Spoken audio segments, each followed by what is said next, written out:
Chapter 1. The Night of Shadows and Snow.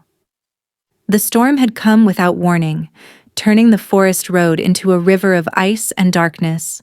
Isolde pressed her shawl tighter around her shoulders as she trudged toward the cottage, her boots crunching through snow that had already swallowed the path. The basket on her arm held only 3 bruised apples and a heel of bread. All the village market had spared for a woman with no coin. The wind screamed through the skeletal trees, and she quickened her pace. The cottage was small, barely more than a hovel, but it was hers. The roof leaked, the door hung crooked, and the hearth smoked more than it warmed, but it kept the wolves at bay. She was 20 paces from home when she heard it. A sound that did not belong to the storm. A low, rasping breath. A scrape of boot against frozen earth. Isolde stopped, her pulse stuttering. Help. The voice was weak, barely audible above the wind. She turned, scanning the darkness, and saw them. 2 figures collapsed against the stone wall that bordered the road. Snow had already begun to bury them. One was slumped forward, his dark cloak torn and soaked through. The other lay half-collapsed against him, one arm flung out as though reaching for something just beyond his grasp. They were dying. Isolde's breath misted in the cold air. She should walk away. She had nothing to give. No food, no medicine, no warmth to spare. Her own survival hung by a thread, but she could not move. The wind howled and the first man lifted his head slightly. Even in the darkness, she saw the pallor of his skin, the way his lips had turned blue. His eyes, dark, unfocused, found hers. Please. The word broke something inside her. She dropped the basket and ran. It took all her strength to drag the first man to his feet. He was tall, impossibly heavy, and his body was cold as marble. She looped his arm around her shoulders and hauled him forward, step by agonizing step. The second man was lighter, younger perhaps, and she managed to pull him into a sitting position before dragging him after the first. By the time she got them both inside, her arms were shaking, her breath coming in ragged gasps. The cottage was dark. She had no candles left, only the faint glow of embers in the hearth. She laid the men side by side on the floor near the fire and began to strip away their soaked cloaks and coats. Their clothing was fine, too fine for travelers. Velvet, silk, embroidery that spoke of wealth and status. She should have been afraid. Instead, she threw the last of her firewood onto the embers and blew until the flames caught. She wrapped the men in her only 2 blankets and knelt beside them, chafing their cold hands between hers. The younger one stirred first. His eyes fluttered open, pale gray, sharp even in his weakened state. He stared at her for a long moment, his expression unreadable. Then his gaze slid to the man beside him. Theron, he whispered. The other man did not move. Isolde leaned closer, pressing her fingers to his throat. The pulse was there, faint and slow, but steady. She exhaled in relief. He'll live, she said softly. You both will. The younger man's gaze returned to her, and something flickered in his eyes. Surprise? Perhaps. Or suspicion. Why? He asked, his voice hoarse. Because you were dying. You don't know who we are. I know you're human, she said simply. That's enough. He said nothing more, and within moments his eyes closed again. Isolde sat back on her heels, staring at the 2 strangers who now lay in her home. She had no food to give them, no medicine, no way to send for help. She had saved their lives, perhaps, but she had also bound herself to them. She did not sleep that night. She fed the fire, watched their shallow breathing, and waited for the dawn. When morning came, it brought something far worse than the storm. Isolde woke to the sound of hoofbeats. No, not hoofbeats. Footsteps. Dozens of them, moving in perfect unison. She stumbled to the window and pulled aside the tattered curtain. Her blood turned to ice. They stood in a perfect circle around her cottage, 20 men, maybe more, all dressed in black armor that gleamed like oil in the weak morning light. Their faces were hidden behind visored helmets, and each one carried a long, curved blade at their side. They did not move. They did not speak. They simply waited. Isolda's hands trembled as she let the curtain fall. She turned back to the 2 men on the floor. They were still unconscious. Their breathing deeper now, more even. Who were they? A knock sounded at the door. 3 sharp, deliberate strikes. Isolda's heart hammered in her chest. She crossed the room slowly, her bare feet silent on the cold floor, and opened the door a crack. A man stood on the threshold. He was tall, broad-shouldered, and unlike the others, his face was uncovered. His features were sharp, aristocratic, and his eyes were the color of amber, bright and inhuman. "You sheltered them," he said. His voice was smooth, cold, and utterly devoid of emotion. "They were dying," Isolde whispered. "They are not yours to save. They are not yours to condemn." The man's gaze flickered, just for a moment, and something like amusement crossed his face. Then it was gone. "You will come with us," he said. "No." The word left her lips before she could stop it. The man's eyes narrowed. Behind him, the circle of guards shifted, their hands moving to the hilts of their blades. "You do not understand what you have done," the man said softly. "You have interfered in matters far beyond your comprehension. You have touched those who belong to the old blood." Isolde's breath caught. "Vampire," she whispered. The man smiled, and it was a terrible thing. "Yes," he said. "And now, so do you." Chapter 2. The Summoning of Wolves. The guards did not move, but Isolde felt their presence like a noose tightening around her throat. The man at her door, vampire she knew now, though the word felt unreal, watched her with the stillness of a predator. "I will ask you once more," he said. "Come willingly. I have done nothing wrong. You have sheltered the Lord Commander and his ward without sanction. That alone is enough to warrant your execution." Isolde's hands clenched at her sides. "They would have died." "Yes," the man agreed, "and that would have been their fate to bear. You altered it. Now you will answer for that choice." Behind her, a sound, a low groan. She turned sharply. The older man, Theron, was waking. His eyes opened slowly, dark and fathomless, and they fixed immediately on the doorway. On the vampire standing there. "Kale," Theron said, his voice rough but edged with command. "Stand down." The vampire at the door stiffened. His amber eyes flicked to Theron, and something unreadable passed between them. "My lord," Kale said carefully, "you were missing for 3 days. The council has convened. They demand—" "I care nothing for what they demand." Theron pushed himself upright with visible effort, his movements slow but deliberate. He was pale, his dark hair disheveled, but his presence filled the room like a shadow. "This woman saved my life. You will not touch her." Kyle's jaw tightened. "She is human. She has no claim to— She has my protection." The words fell like iron, and the silence that followed was absolute. Kale's gaze shifted to Isolde, and she saw something flicker there. Resentment, perhaps, or calculation. "The council will not accept this," Kale said quietly. "Then the council will be reminded of who commands them." Theron stood fully now, though his hand braced against the wall for balance. He looked every inch the Lord Kale had named him, tall, severe, and utterly unyielding.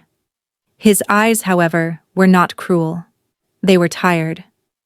And when they turned to Isolde, they held something she did not expect. Gratitude. "You should not have helped us," Theron said softly. "But you did. That will not be forgotten." Isolde swallowed. I didn't know what you were. Would it have mattered? She hesitated, then shook her head. Theron's expression shifted. Just slightly, but enough that she saw the surprise there. He studied her for a long moment, as though trying to understand something beyond his comprehension. "What is your name?" he asked. "Isolde." "Isolde." He repeated it slowly, as though tasting the shape of it. "You live here alone?" "Yes." "No family?" "None." He glanced around the cottage, the sagging roof, the cracked walls, the empty shelves. His gaze lingered on the hearth, where the last embers were dying. "You gave us your fire," he said quietly. "Your blankets. Your warmth. You needed them more than I did. You could have died for that kindness. I would have died knowing I tried." Theron said nothing, but something in his expression changed. Softened, perhaps, though the words seemed wrong for a face so carved in stone. Behind him, the younger man stirred. His pale gray eyes opened and he sat up slowly, his gaze sweeping the room before landing on Theron. "You're awake," he said, relief clear in his voice. "I am." Theron turned to him and his tone gentled. "Are you hurt, Lucian?" "No." Lucian rose to his feet, swaying slightly. "But we need to return. The longer we stay here, the more danger we bring to her." "She is already in danger," Cale said from the doorway. "The moment she touched you, her fate was sealed." Isolde's stomach twisted. "What does that mean?" Cale's amber eyes locked onto hers. "It means the council will demand answers. It means you have been marked as someone of interest to the old blood, and it means your life, as you knew it, is over." "That's enough, Kyle," Theron said sharply. "She deserves the truth, and I will give it to her. But not here, and not now." Theron turned back to Isolde and his voice dropped. "You cannot stay here.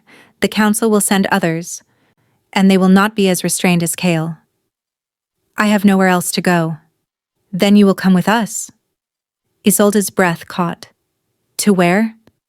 "To the place where questions like yours can be answered, and where you will be safe." "Safe?" She almost laughed. "You're vampires." "Yes," Theron said simply. "And that is precisely why you need our protection." She wanted to refuse, wanted to tell him she would take her chances alone.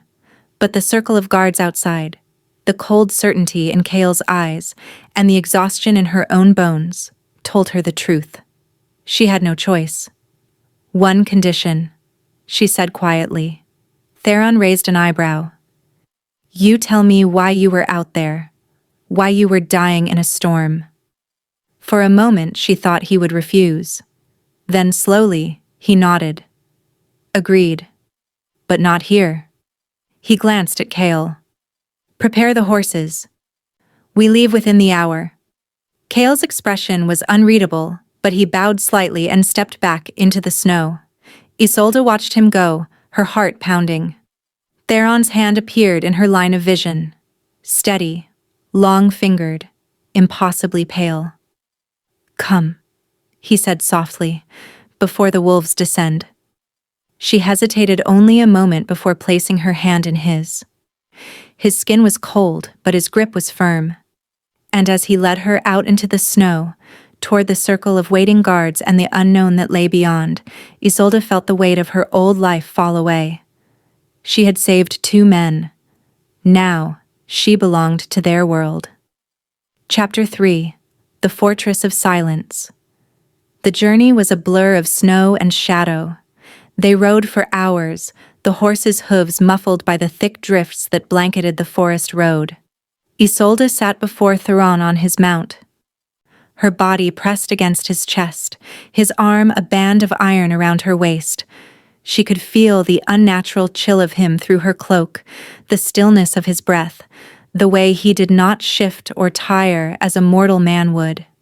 She did not speak, and neither did he. Behind them, the guards moved in perfect formation, silent as ghosts. Lucian rode beside Kale at the front, his pale eyes scanning the trees as though expecting an attack at any moment. Isolde did not know what they feared. She only knew that the world had tilted and she could not find her footing. The fortress appeared at dusk.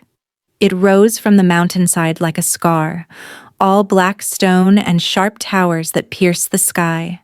There were no lights in the windows, no smoke from chimneys, no sign of life. Only silence. Theron's arm tightened around her as they passed through the gates. The courtyard was vast and empty, the cobblestones slick with ice. Servants appeared from the shadows, pale, hollow-eyed figures who took the horses without a word and vanished as quickly as they had come. Kale dismounted first, his gaze sweeping the courtyard before he turned to Theron. "The council awaits," he said. "Let them wait." Kale's jaw tightened, but he said nothing. Theron dismounted with ease despite his earlier weakness, then reached up to lift Isolde down. His hands spanned her waist, and for a moment, their eyes met. "Stay close to me," he said quietly. "Do not speak unless I tell you to." "Why?" "Because they will look for any reason to destroy you." Her breath caught, but she nodded. The council chamber was a cathedral of cold. It was circular, carved from the same black stone as the fortress, with high arched ceilings that disappeared into darkness. Torches burned in iron sconces along the walls, casting flickering shadows that danced like specters. At the center of the room stood a long table, and around it sat 7 figures. They were all vampires. Isolde knew it the moment she saw them. The unnatural stillness of their bodies, the brightness of their eyes, the way they watched her with the focus of predators. Theron entered first, his stride unhurried, his shoulders squared. Lucian followed, then Kale, and finally Isolde, her hands clasped tightly before her. One of the figures rose, a woman, tall and regal, with silver hair that fell like water down her back. Her eyes were the color of winter ice, and her gaze fixed on Isolde with cold curiosity. "So," she said, her voice smooth and sharp, "this is the mortal who dared to interfere." "Lady Seraphine," Theron said evenly, "Isolde saved my life. She is under my protection." "Your protection?" Seraphine's lips curved into a smile that did not reach her eyes. "How generous of you, Lord Commander. But protection requires justification. What claim does she have?" "She requires none. I have claimed her." A murmur rippled through the council. Seraphine's smile widened. "A bold declaration. But the law is clear. No mortal may enter our domain without sanction from the full council. You know this." "I know the law," Theron said quietly. "I also know that without her, I would be dead. If the council wishes to punish her for that mercy, then let them punish me as well." The silence that followed was suffocating. Another figure rose. A man. Broad-shouldered and grim, with a scar running from his temple to his jaw. His eyes were black, fathomless. "You speak of mercy," the man said, his voice like gravel. "But you have been gone for 3 days, Theron. 3 days without word, without explanation. The humans grow restless. The treaties are fracturing. And you return with a mortal girl in tow, expecting us to simply accept it?" "I expect you to trust my judgment, Castor." Castor's expression darkened. "Your judgment nearly cost us everything. You were ambushed. You and the boy were nearly killed. And why? Because you insisted on traveling without a full escort, because you believed yourself invincible." "I believed myself capable of handling a simple patrol," Theron said coldly. "I was wrong. But that does not change the fact that Isolde is innocent." "Innocent?" Seraphine's laugh was soft, mocking. "She is human. She is weak. And she has seen too much. There is only one solution." Isolde's blood turned to ice. Theron moved, stepping directly in front of her, his body a wall between her and the council. "If you touch her," he said softly, I will personally ensure that your death is slow." The threat hung in the air like smoke. Seraphine's smile faded. "You would defy the entire council for one mortal?" "I would." The chamber fell silent. Then, from the shadows at the far end of the room, a voice spoke. "Enough." Every head turned. An eighth figure stepped forward. A man, ancient and thin, with white hair and eyes that burned like coals. He moved slowly, leaning on a black staff, but his presence commanded absolute authority. "Lord Elias," Seraphine said, bowing slightly. Elias ignored her, his gaze fixed on Isolde, and she felt the weight of it like a hand around her throat. "Come here, child," he said. Theron's hand shot out, gripping her wrist. "No." "Do you defy me as well, Theron?" Elias's voice was soft, but the threat beneath it was unmistakable. Theron's jaw clenched, but slowly he released her. Isolde's legs trembled as she stepped forward. Elias studied her in silence, his burning gaze tracing every line of her face. Then, slowly, he reached out and placed one skeletal hand against her cheek. His touch was ice, and in that moment, Isolde felt something shift. A pull, a recognition, a whisper in her blood that she did not understand. Elias's eyes widened. "Impossible," he breathed. He pulled his hand back as though burned. And when he looked at Theron, there was something in his expression Isolde had never expected to see in a vampire. Fear. "She carries the mark," Elias said hoarsely. "The old mark, the bloodline of the first." The council erupted, and Isolde's world shattered. Chapter 4. The Mark of the Forgotten. The chamber descended into chaos. Voices rose in sharp, overlapping arguments, accusations, denials, demands for explanation. Seraphine's eyes blazed with fury, Castor's expression hardened into stone, and the other council members leaned forward, their gazes fixed on Isolde as though she were a specimen to be dissected. Theron remained motionless, his body still positioned between her and the council, but his silence was more unnerving than any outburst. Elias raised one hand, and the room fell silent. "Explain," Seraphine hissed. "How is this possible? The first bloodline was extinguished centuries ago." "Clearly," Elias said coldly, "it was not." He turned back to Isolde, his burning gaze boring into hers. "What is your family name, child?" Isolde's voice faltered. "I don't know. I was an orphan. I was raised in the church until I was old enough to work." "No records?" "None." Elias's expression darkened. "Then it was hidden deliberately. Someone wanted you forgotten." "Or erased," Castor said grimly. Seraphine rose from her seat, her movements fluid and predatory. "If she truly carries the mark, then she is a threat. The first bloodline was destroyed for a reason." "She is not a threat," Theron said, his voice low and dangerous. "She is ignorant of what she carries. That alone proves her innocence." "Ignorance is not protection," Seraphine countered. "The mark makes her valuable, dangerously so. There are factions who would kill to possess her, others who would kill to ensure she never awakens." "Awakens?" Isolde's voice cracked. "What does that mean?" No one answered.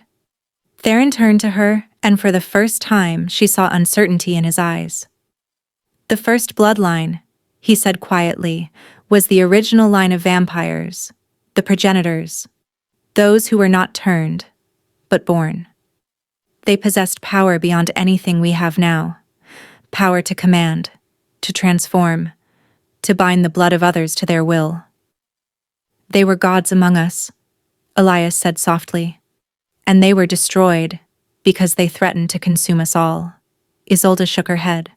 I'm human. I don't have any power." "Not yet," Castor said darkly, "but the mark does not lie. If it has awakened in you, it is only a matter of time." "Then we end this now," Seraphine said, her hand moving to the dagger at her waist. Theron moved faster than sight. One moment he was beside Isolde. The next, he was across the room, his hand locked around Seraphine's throat, slamming her back against the stone wall. The torches flickered wildly, and the temperature in the chamber dropped. "Touch her," Theron said softly, "and I will tear out your spine." Seraphine's eyes blazed, but she did not struggle. "You cannot protect her forever, Theron." "I can protect her long enough." "For what?" "For the Council to remember that we are bound by law, and the law states that no one is executed without trial." Elias's voice cut through the tension. "Enough. Release her, Theron." Theron hesitated, then slowly let Seraphine go. She stepped away, smoothing her gown, her expression venomous. Elias turned to the council. "The girl will not be harmed. Not until we understand what she is, and what her presence means. Theron's claim of protection stands. She will remain in his custody." "And if she awakens?" Castor demanded. "Then we will deal with it." Elias's gaze shifted to Theron. "But you will be responsible for her. If she becomes a threat, her blood is on your hands." Theron inclined his head. "Understood."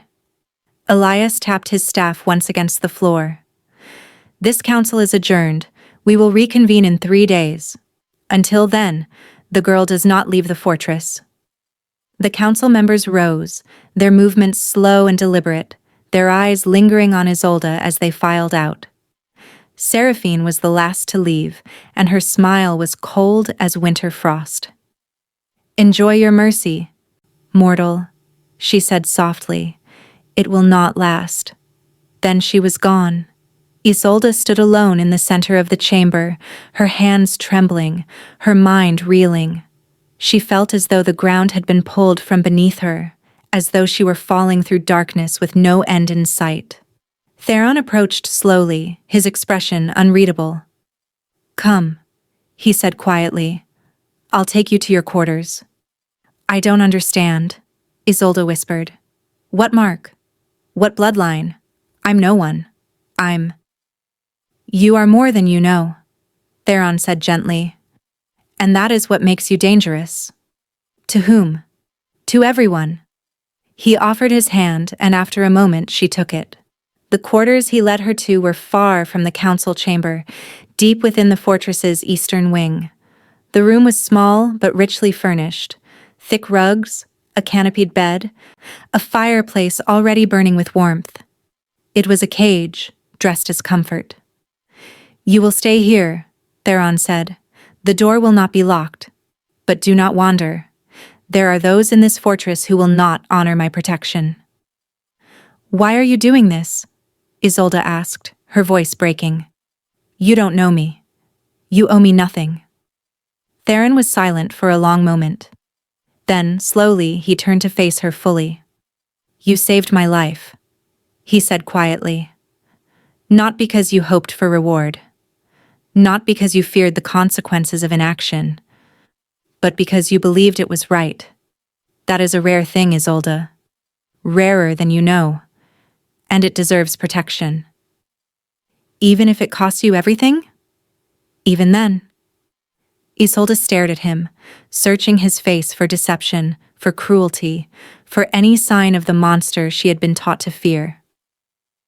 But all she saw was weariness, and something else, something softer, buried deep. Gratitude. "I don't want to be a burden," she said softly. "You are not." Theron moved toward the door, then paused. "Rest. I will return in the morning." "Wait." He stopped. "You promised to tell me why you were out there, why you were dying." Theron's expression darkened. "I was hunting something. Something that has been killing mortals in the borderlands.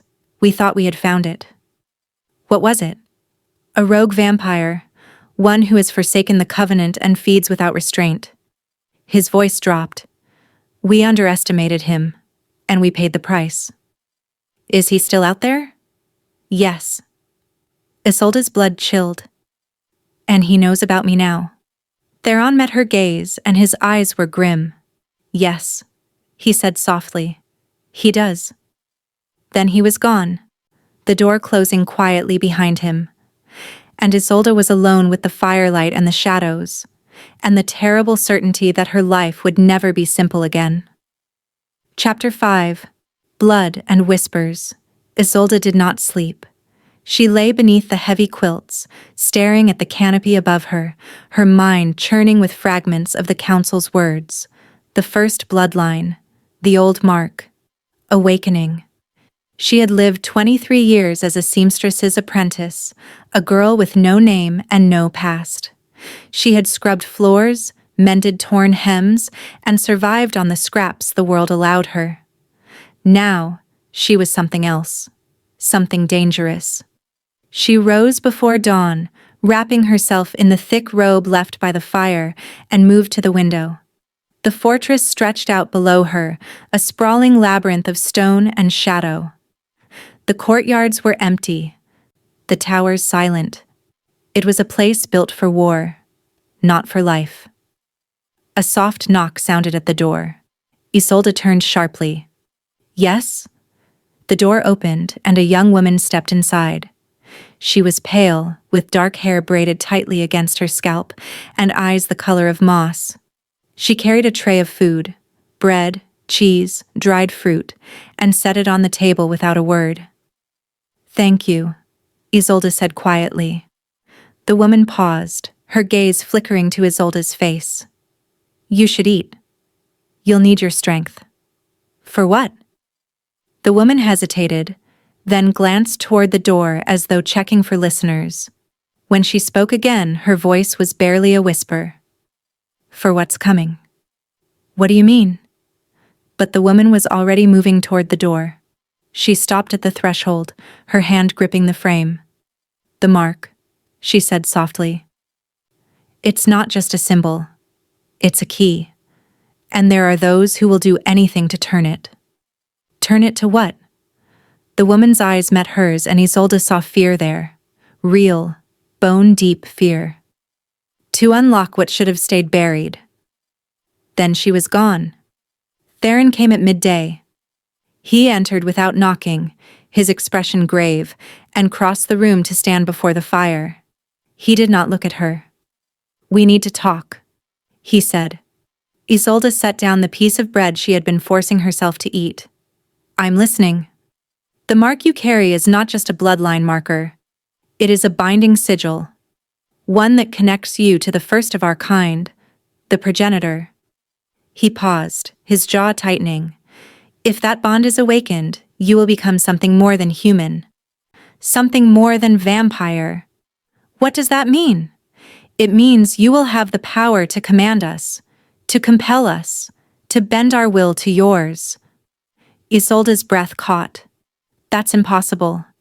It is ancient law, written in blood and bone. The first bloodline ruled us once, and they could do so again, if the right catalyst is found." "And you think I'm that catalyst?" "I know you are." Theron finally turned to face her, and his eyes were dark with something she could not name. "The moment you touched me, the moment you gave me your warmth, the mark began to wake. I felt it. A pull, a recognition." Isolde stood, her hands clenched. "I didn't ask for this. I don't want it." "Neither did I." His voice was rough. "But it is here, and we must deal with it." "How?" "By keeping you hidden. By ensuring the rogue does not find you. And by preventing the council from deciding you are too dangerous to live." "And if they do?" Theron's silence was answer enough. Isolde turned away, her chest tight. "You should have left me to freeze." "Perhaps." Theron moved closer, his footsteps silent on the stone floor. "But I did not. And neither did you leave us. So now we are bound, whether we wish it or not." She looked at him over her shoulder. "What happens if the mark fully awakens?" "I don't know," he admitted. "No one alive has seen it. The last of the first bloodline died 300 years ago, and their knowledge died with them." Then how do you know any of this is true? Because the council fears you, and they do not fear easily. Isolde closed her eyes. I want to go home. You have no home to return to. His voice was gentle, but the truth of it was a blade. The moment the rogue learns of you, the moment the other covens hear whispers of the mark, your village will become a target. Anyone you knew, anyone you cared for, they will be leverage. They will be casualties. So I'm a prisoner. You are protected. It feels the same. Theron was quiet for a long moment. Then, slowly, he reached out and placed a hand on her shoulder. His touch was cold, but steady. I will not let them harm you, he said quietly. I swear it. Isolde turned to face him fully, and for the first time, she truly looked at him. Not as a monster, not as a lord, but as a man who had nearly died in the snow.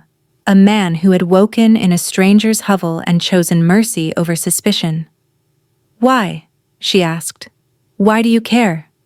Theron's gaze held hers and something flickered in the depths of his eyes, something raw and unguarded. Because you did, he said simply. That night, the dreams came. Isolde stood in a vast hall, its walls carved with symbols she did not recognize.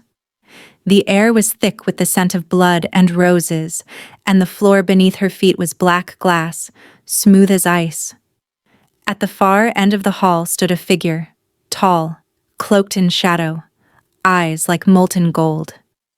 You are waking, the figure said, its voice both male and female, young and ancient. And when you do, the world will tremble. Who are you? Isolde whispered. The figure smiled. I am what you will become. She woke gasping, her body slick with sweat, her heart pounding. The room was dark. The fire had died. And standing at the foot of her bed, barely visible in the shadows, was Theron. You dreamed, he said softly. It was not a question.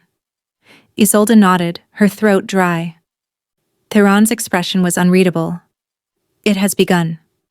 What has? The awakening. And though he said nothing more, Isolde saw the truth in his eyes. The mark was not just waking. It was calling. And something, somewhere in the dark, was answering. Chapter 6. The Covenant of Shadows. The fortress changed after that night. Isolde felt it in the way the servants avoided her gaze, the way guards stiffened when she passed, the way even the shadows seemed to bend away from her presence. She was no longer merely a curiosity. She was a warning. Theron came to her chambers each morning, always at dawn, his face carved from stillness. He brought news from the council, reports of increased rogue activity in the borderlands, whispers of other covens taking notice.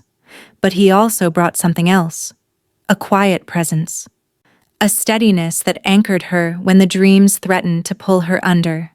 Because the dreams did not stop. Every night the hall returned, the figure in shadow, the voice that spoke in riddles and certainties.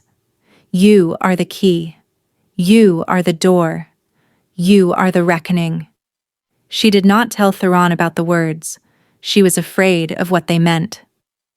On the third day, Lucian came to visit. He appeared in the doorway without announcement, his pale gray eyes cautious but kind. He was younger than Theron, perhaps only a century old, if vampires could be measured in such terms, and there was a softness to him that the others lacked. May I? He asked, gesturing to the chair by the fire. Isolde nodded. He sat with the careful grace of his kind, his hands folded in his lap. For a long moment, he simply watched the flames. I wanted to thank you, he said at last, for what you did. Theron does not speak of it, but I know what it cost you. Your warmth, your food, your safety. I would have done it for anyone, Isolde said quietly. I know. That is what makes you remarkable. She looked at him, surprised. Lucian smiled faintly. You must think us monsters. I don't know what I think anymore. We are not so different from you in some ways. We feel, we fear, we grieve. His gaze dropped. Theron more than most, though he hides it well. What do you mean? Lucian hesitated, as though weighing how much to say. He lost someone. Long ago. Someone he loved. She was mortal, like you. And when she died, something in him closed. He has not allowed himself to care for anyone since. Not truly. Isolde's chest tightened. Why are you telling me this? Because I see the way he looks at you. And I want you to understand. If he has claimed you, it is not out of duty. It is because you have reached something in him that he thought was dead. I haven't done anything. You exist, Lucian said simply, and sometimes that is enough. That evening, Theron took her to the library. It was a vast circular chamber filled with shelves that climbed toward a domed ceiling painted with constellations. Books lined every surface, their spines cracked and ancient, their pages yellowed with age. This is where we keep our history, Theron said, his voice echoing in the silence. Everything we know of the first bloodline is here. He led her to a table in the center of the room, where a single book lay open. Its pages were covered in a script she did not recognize. Elegant, flowing, almost alive. This, Theron said, is the Covenant of Shadows, the original law written by the progenitor before their fall. It speaks of the mark you carry. Isolde leaned closer. What does it say? That the mark is a bond, a promise. The progenitor created it to ensure their bloodline would never be lost. If their line were to end, the mark would pass to another, someone chosen not by blood, but by action. By action? By sacrifice, by mercy, by choosing life when death would have been easier. Theron's gaze lifted to hers. You were chosen, Isolde. The moment you pulled us from the snow, the mark recognized you. But I didn't know. It does not require knowledge, only intent. He paused, his expression darkening. The progenitor believed that power should belong to those who would wield it with compassion. The council fears you because you represent everything they are not. Isolde stared at the book, her hands trembling. What happens if I refuse it? If I don't want this power? Then the mark will remain dormant. You will live as a mortal, protected but powerless.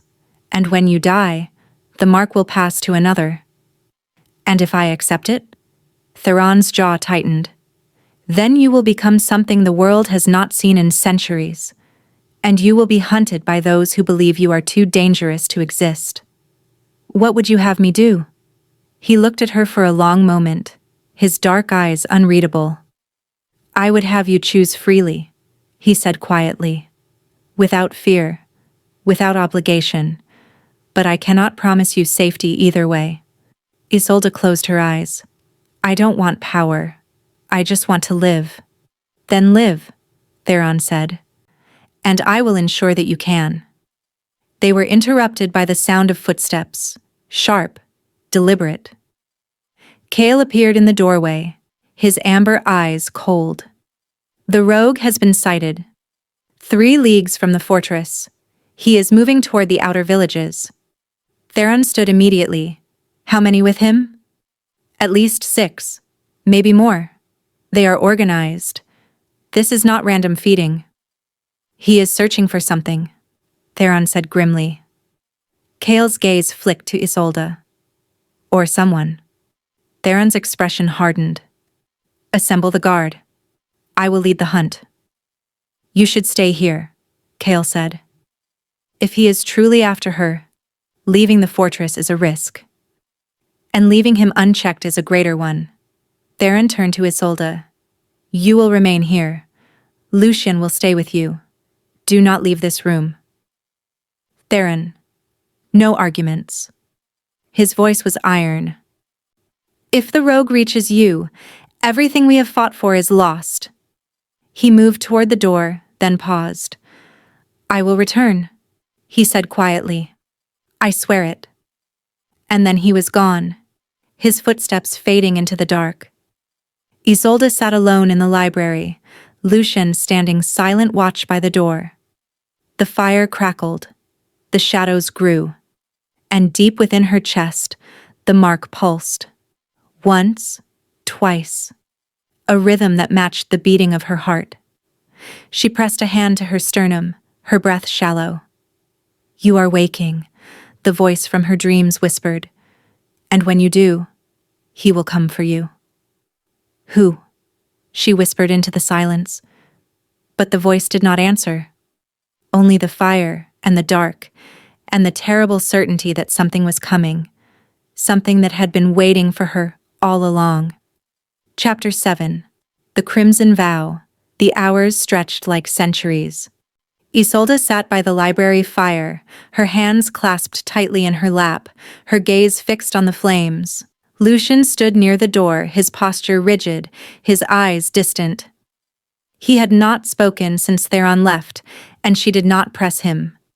She could feel the tension in the air, a tightness, a charge, as though the very stones of the fortress were holding their breath. The mark pulsed again, faint but insistent, and she pressed her palm harder against her chest. "Does it hurt?" Lucian asked suddenly. Isolde looked up, startled. "What?" "The mark. Does it hurt when it wakes?" She hesitated, then shook her head. "No, it feels warm, like something is trying to remember me." Lucian's expression softened. The progenitor's magic was always gentle. It did not force. It invited. He paused. "That is why it terrifies the council. Power without cruelty is the most dangerous thing of all." "Why?" "Because it cannot be controlled." The attack came at midnight. The first sign was the bells, a deep, resonant tolling that shook the walls and sent the torches flickering. Lucian's head snapped up, his eyes blazing silver. "Stay here," he commanded, his voice sharp. "What's happening?" "The rogue. He's at the gates." Isolde's heart lurched. "Theron is still out hunting." Lucian drew a long, curved blade from beneath his cloak. "Which means the rogue outmaneuvered us. He was never in the borderlands. He was waiting for Theron to leave. He's here for me." "Yes."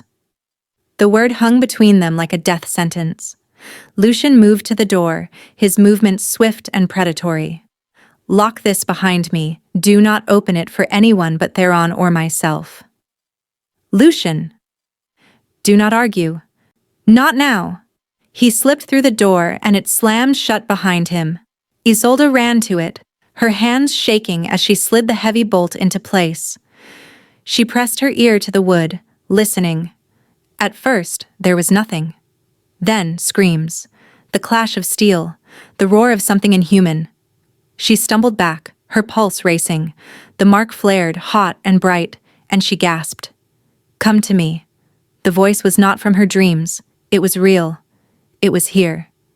"Come, child of the first. Come and claim what is yours." "No," Isolde whispered, but the pull was undeniable. The door splintered inward. Isolde screamed, scrambling back as the wood exploded in a shower of splinters. A figure stood in the wreckage, tall, broad, with eyes like burning coals and a smile that split his face like a wound. The rogue. He stepped into the room, his movements slow and deliberate. His gaze fixed on her with the intensity of a predator that had finally cornered its prey. "There you are," he said softly. His voice was smooth, cultured, almost kind. "I have been searching for you for so very long." "Stay back," Isolde said, her voice trembling. He laughed. "Do you truly think you can stop me? You who do not even know what you are?" "I know enough." "Do you?" He tilted his head, his smile widening. "Do you know that your blood could remake the world? That with a single drop, I could shatter the council, tear down their laws, and rule as the progenitor once did? I won't let you. You won't have a choice." He moved, faster than sight, faster than thought. One moment he was across the room. The next, his hand was around her throat, lifting her off the ground. Isolde clawed at his grip, her vision dimming, her lungs screaming. "It will be quick," the rogue whispered. "You will barely feel it." Then, light. Brilliant, searing, white as the sun. The mark erupted.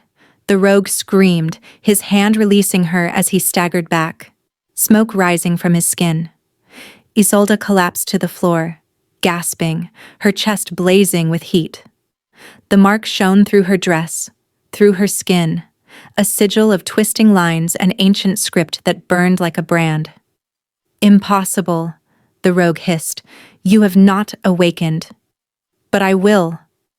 The voice that spoke was hers, but deeper, older, layered with power. Isolde rose to her feet, her body moving without her command, her gaze fixed on the rogue.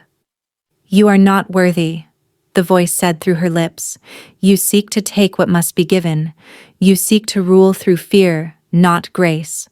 You are everything the progenitor fought to end." The rogue snarled, lunging forward. The mark flared again, and he was flung back, his body slamming into the wall with such force that the stone cracked. Isolde felt the power coursing through her, wild, untamed, vast as the ocean. It was not hers, but it answered to her. It recognized her. The rogue struggled to his feet, his eyes wide with disbelief.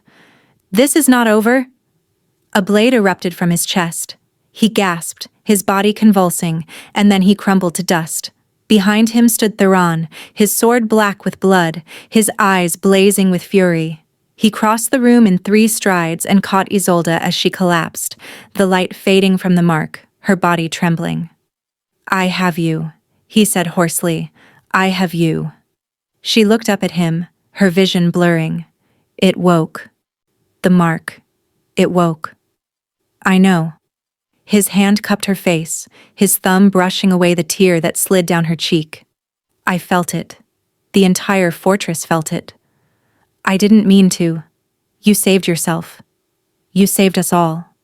He lifted her into his arms, holding her against his chest as though she were something precious, something fragile. And for the first time since she had met him, Isolde saw fear in his eyes, not of the rogue, not of the council, but of what she had become, and what she might still become. "I will not let them take you," Theron whispered. "I swear it.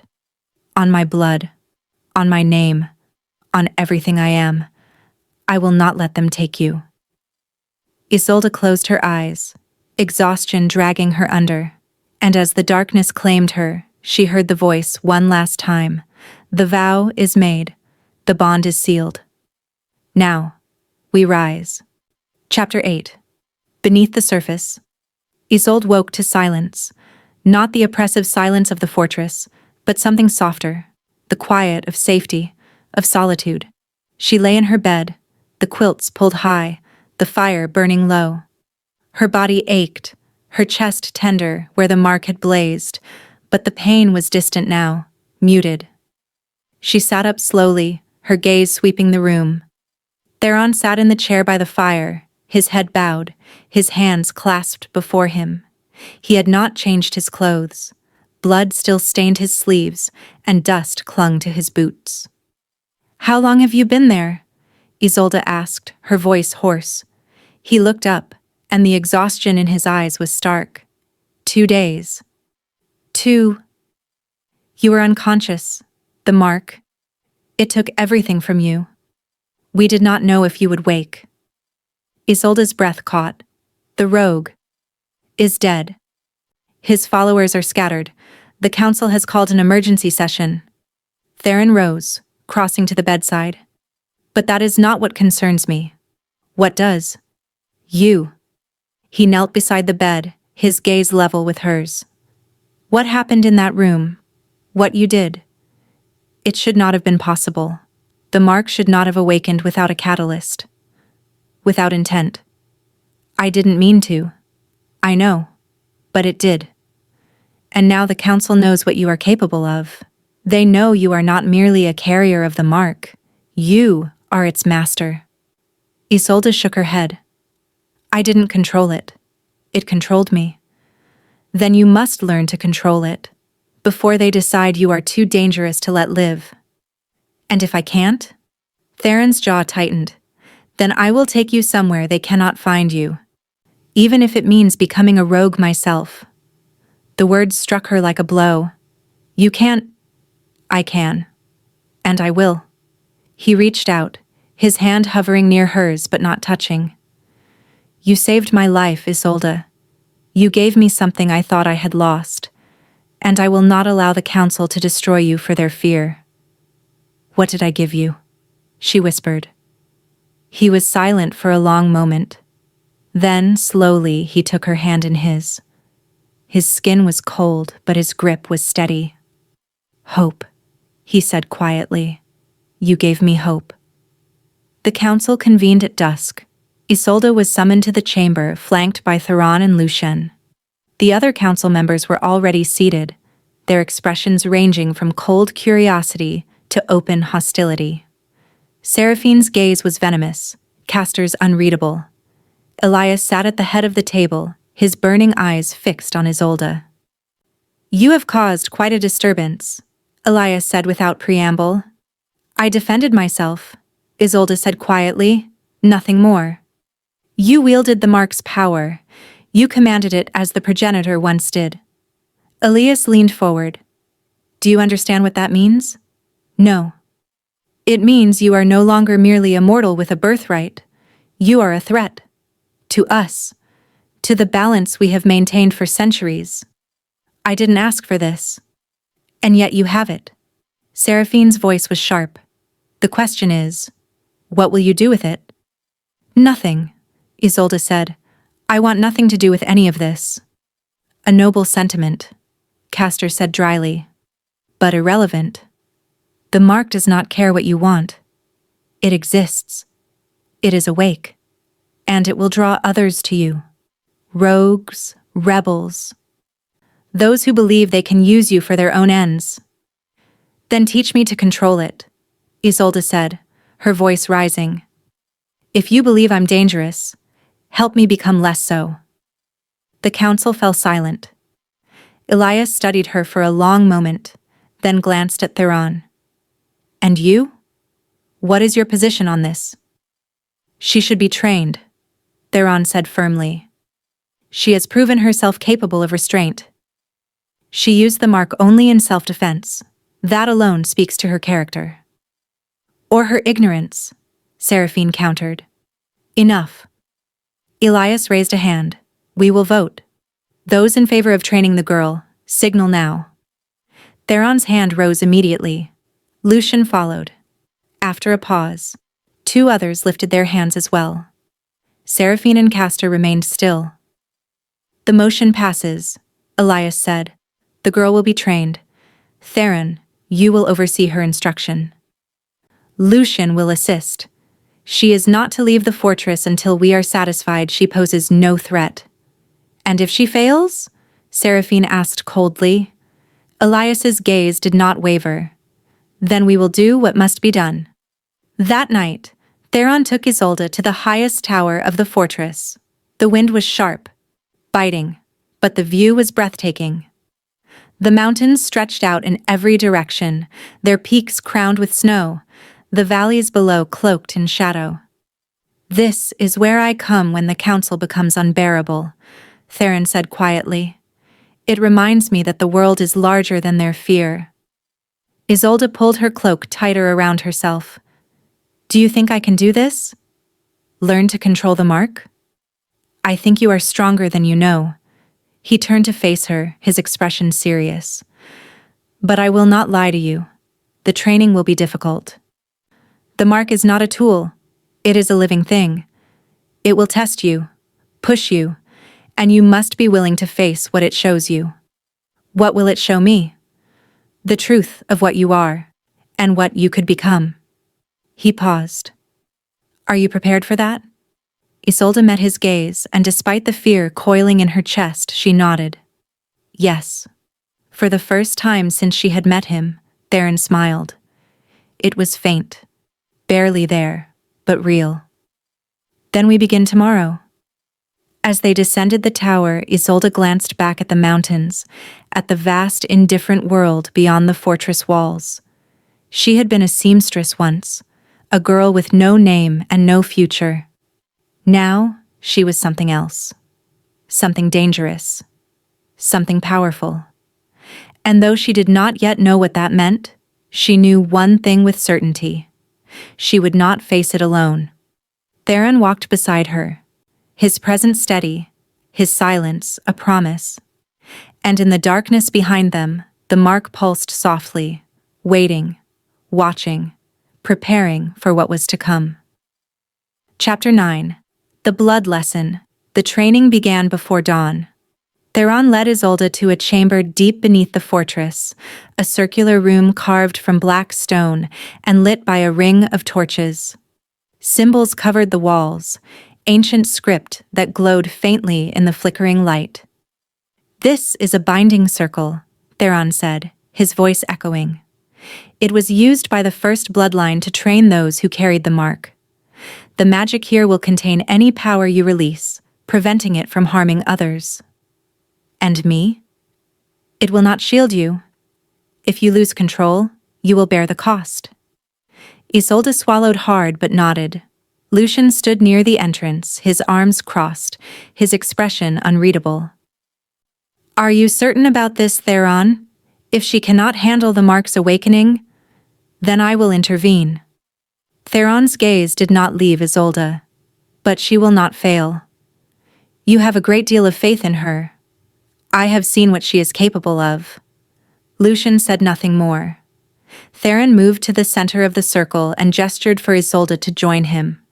She stepped forward, her pulse quickening, and stood before him. "The mark responds to intent," Theron said.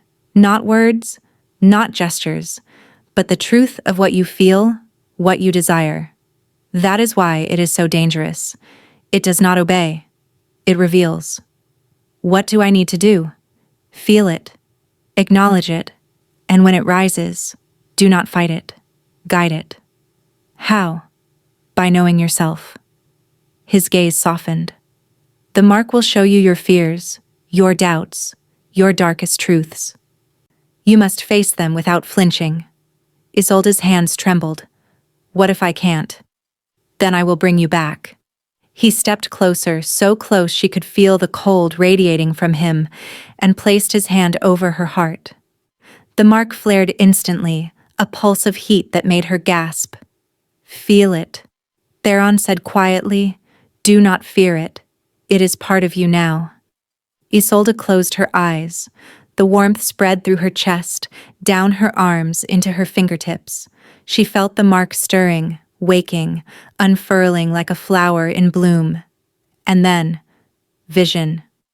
She stood in the hall again, the vast chamber from her dreams. But this time, she was not alone.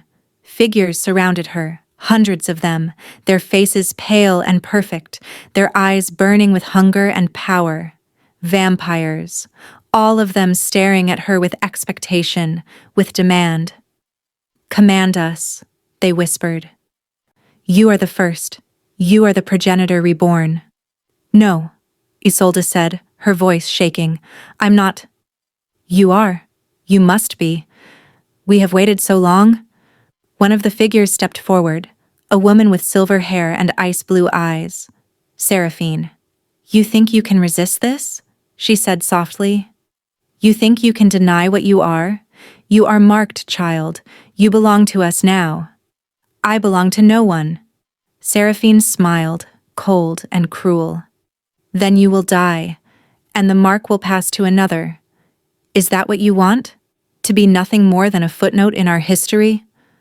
"I don't want to rule you," Isolde said. "I don't want power."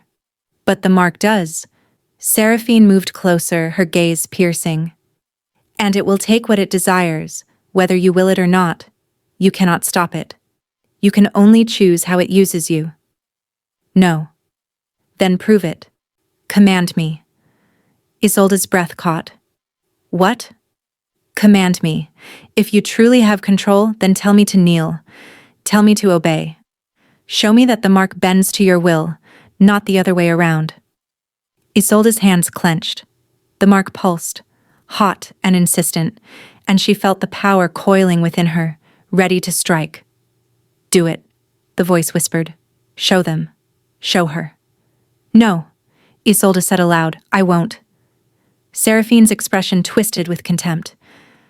"Then you are weak, and weakness has no place among us." She lunged. Isolde gasped, her eyes snapping open. She was on her knees in the binding circle, her body slick with sweat, her chest heaving. Theron knelt before her, his hands gripping her shoulders, his face inches from hers. "Breathe," he said urgently. "You are here. You are safe." She tried to. It was not real. The mark tests you by showing you your fears. Seraphine is not here. Isolde's gaze darted around the chamber. Lucian stood by the entrance, his expression tense. The torches still burned. The symbols still glowed. "It felt real," she whispered. "I know." Theron's grip tightened. "But you resisted. You refused to command her. That is the first lesson." "What lesson?" "That power is not about control. It is about choice." He released her slowly, sitting back on his heels. "The mark will offer you everything. Dominance, authority, worship. But if you accept it, you will become exactly what the council fears. A tyrant. I don't want that." "Then you must learn to say no. Every time. No matter how tempting the offer." Isolde nodded shakily. They trained for hours. Again and again, the mark rose. Again and again. Isolde faced the visions, Seraphine, Castor, even Lucian, all demanding her submission, her command, her power. And every time she refused. By the time Theron called a halt, Isolde could barely stand.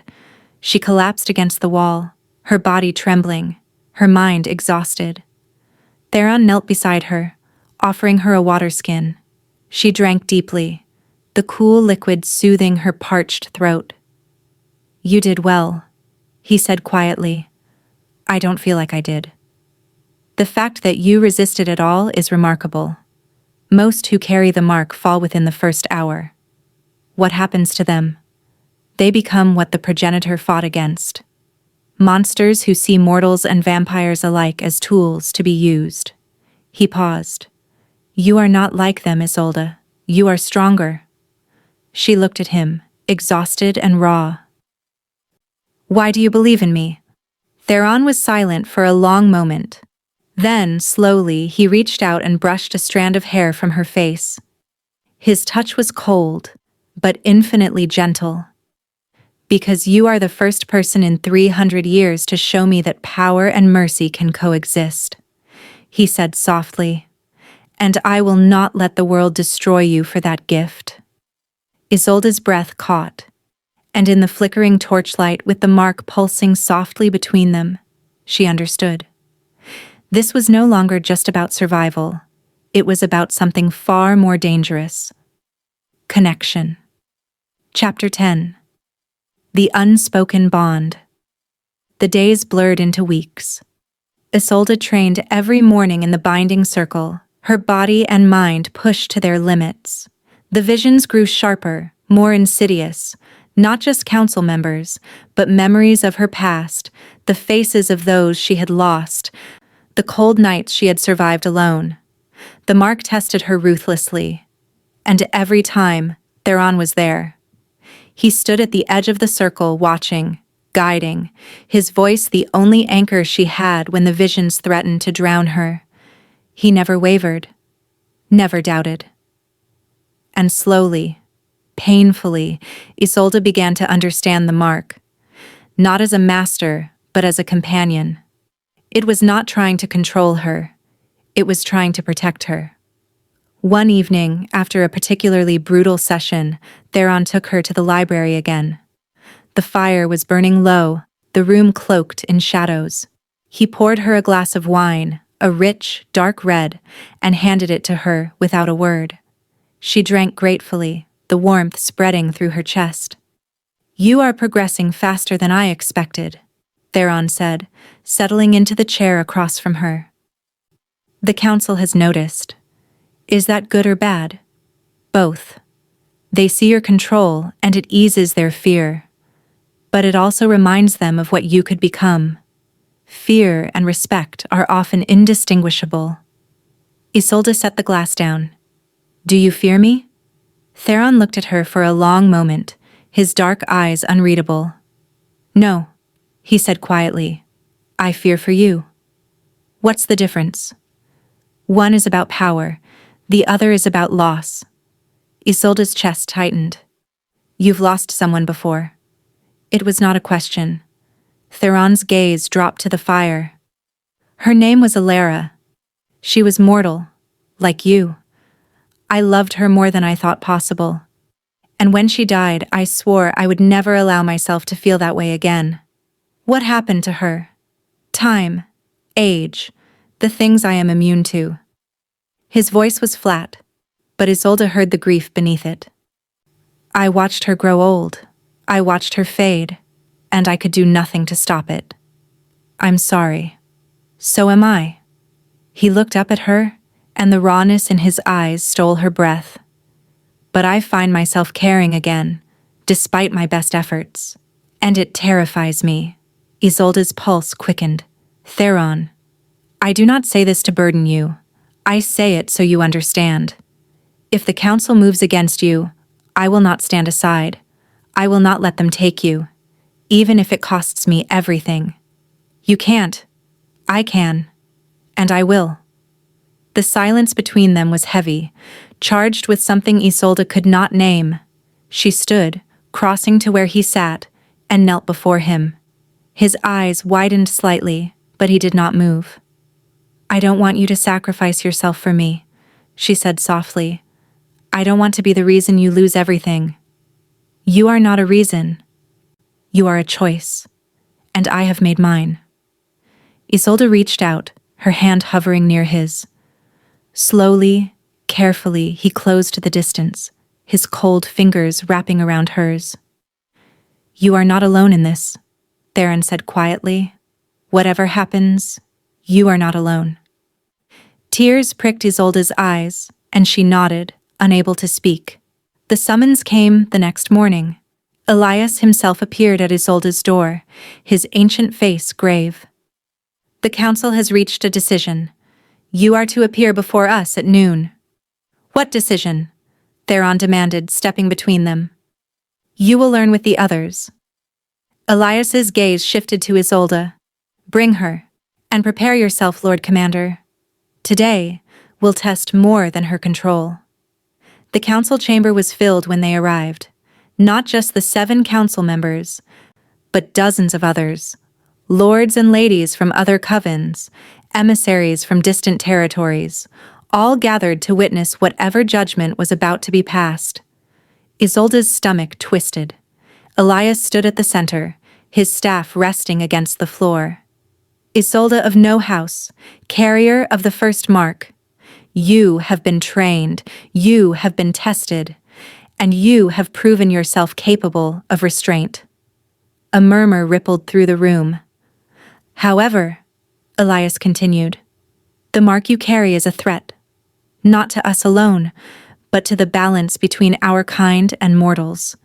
If it were to fall into the wrong hands, if you were to be captured, coerced, or turned, it could spell the end of the peace we have fought for. What are you saying? Theron's voice was hard. Elias's gaze shifted to him. That we must ensure the mark cannot be used against us. There is only one way to do that. No, Theron said sharply. The bond, Elias said, his voice ringing through the chamber. A blood bond between Isolde and a member of the council. One who can ensure her loyalty, her safety, and her control. Isolde's breath stopped. A blood bond. The most sacred, most binding magic their kind possessed. It would tie her life to another's, her will to theirs. She would never be free. Absolutely not, Theron snarled. It is the only way, Seraphine said coldly.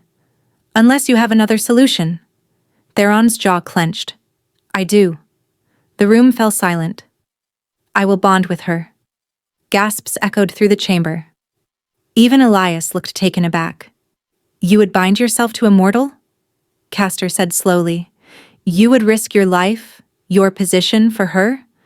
Yes. Why? Theron turned, his gaze locking onto Isolde's, and in his eyes she saw everything he had not said. Because she is mine to protect, he said quietly, and I will not entrust that to anyone else. Elias studied him for a long moment. Then, slowly, he nodded. So be it. The bond will be forged tonight, under the blood moon. And as the council dismissed and the chamber emptied, Isolde stood frozen, her heart pounding. Theron approached her slowly, his expression unreadable. You didn't have to do that, she whispered. Yes, he said softly. I did. And when his hand found hers, cold and steady, she understood. This was no longer about duty. It was about something far more dangerous. Something eternal. Chapter 11. Eternal. Unbroken. The blood moon rose like a wound in the sky. Isolde stood at the center of the binding circle once more, but this time, the chamber was different. Candles ringed the floor, their flames dancing in the cold air. The council stood in the shadows, silent witnesses, and at the edge of the circle, Theron waited.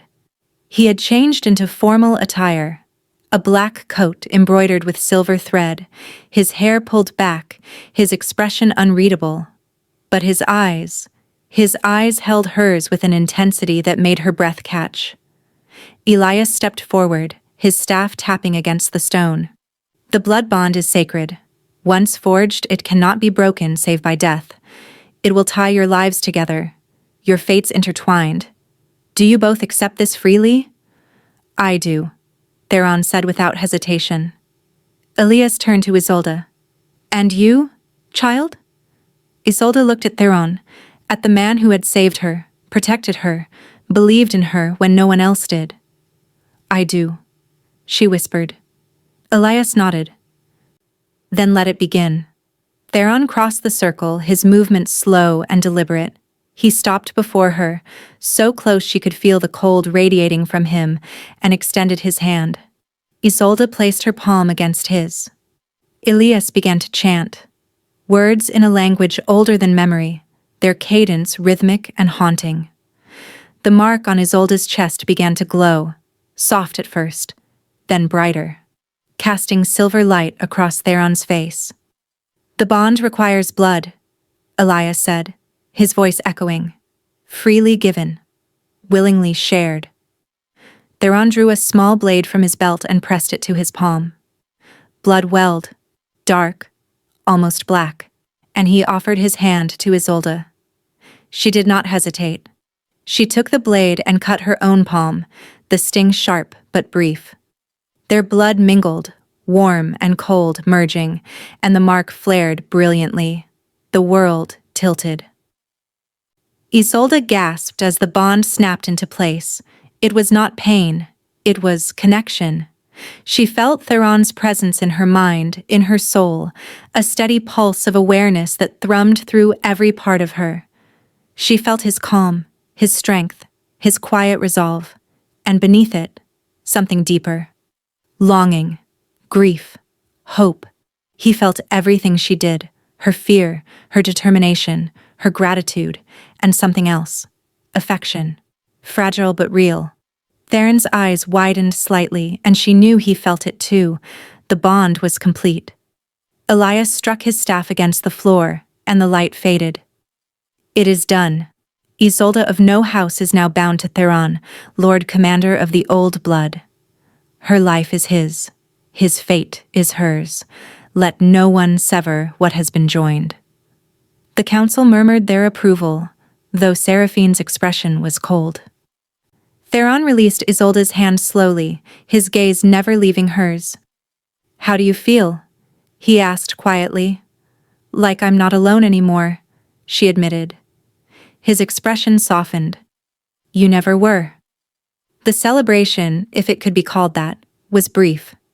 The council dispersed, and Isolde was led back to her chambers by Lucien, who looked both relieved and troubled.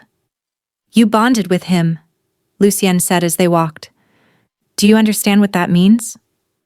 "That we're connected." "More than that. If he dies, you die. If you are hurt, he will feel it. And if the mark awakens fully..." He trailed off. "It will bind him to your will. He will be compelled to obey you, whether he wishes to or not." Isolde stopped. "I would never..." "I know. But the bond does not care about intent, only power." Lucien's gaze was serious. "Be careful, Isolde. For both your sakes." Theron came to her chambers that night. He knocked softly, and when she opened the door, he stood in the threshold, still dressed in his formal coat, his expression uncertain. "May I come in?" he asked. She stepped aside and he entered, moving to stand by the fire. For a long moment neither spoke. "I felt you," Isolde said finally. "During the bond, I felt everything. As did I. I'm sorry if I..." "Do not apologize." Theron turned to face her, and his gaze was steady. "I chose this. Freely. And I do not regret it. Even if it binds you to me forever? Especially then." Isolde's breath caught. "Why?" Theron crossed the room slowly, stopping just before her. He reached out, his hand hovering near her cheek, and then, gently, so gently, he cupped her face. "Because in 300 years, he said quietly, I have never met anyone like you. You are brave without cruelty, strong without arrogance. You chose mercy when death would have been easier. And you make me believe..." He paused, his voice rough. "That perhaps I am not beyond redemption." Tears welled in Isolde's eyes. "You never needed redemption." "Perhaps. But I needed you." And then, slowly, carefully, he leaned down and pressed his lips to hers. The kiss was soft, restrained, but it carried the weight of everything unspoken, the fear, the longing, the bond that now tied them together. Isolde's hands rose to his chest, feeling the stillness there, the absence of a heartbeat. But she felt him. Through the bond, through the mark, she felt the depth of what he could not say. When he pulled back, his forehead rested against hers. "You are not alone," he whispered. "Not anymore. Not ever. Neither are you." The blood moon set, and dawn came. Isolde stood at the window, watching the first light break over the mountains. Theron stood beside her, his hand resting lightly on her shoulder. The mark pulsed softly, content now, no longer restless. "What happens now?" Isolde asked. "Now," Theron said, "we live. Together. Whatever comes. And the council? Let them try to take you. They will learn what it means to face the Lord Commander and the First." Isolde smiled, despite everything. She had been a seamstress once, a girl with no past and no future. Now she was bonded to a vampire lord, marked by ancient power, and loved, in a way she had never thought possible. The world was dangerous, the future uncertain. But for the first time in her life, Isolde was not afraid, because she was not alone, and neither was he.